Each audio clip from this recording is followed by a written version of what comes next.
3 KG চালের ভাত খায় দৈনিক গড়ে 14 বছরের নাবালক। আজব কিশোরের খাবারের জোগাড় করতে হন্যে দিনমজুর বাবা। জিশান শেখ, বয়স 14 বছর, বর্তমানে স্থানীয় স্কুলে নবম শ্রেণীর ছাত্র। ওজন 140 কিলো। তবে এমন এক বিরল প্রজাতির রোগের কারণে রীতিমতো দিশেহারা অবস্থায় পড়েছে তার পরিবার। নাবালকের প্রতিদিনের খাবার জোগাতেই হিমশিম খাচ্ছে গোটা পরিবার।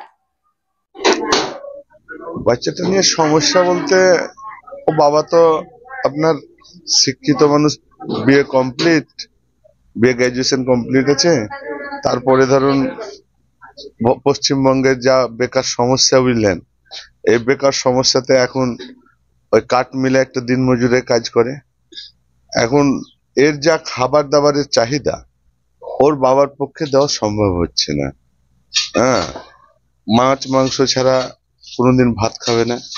তারপরে ম্যাক্সিমাম ভাত খায়, যেগুলো হয়তো এর পক্ষে বহন করা সম্ভব হচ্ছে না।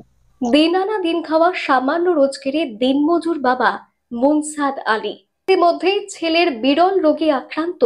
তাই চিকিৎসার বন্দোবস্ত করতে তাকে প্রাণে বাঁচানোর লড়াই করছেন।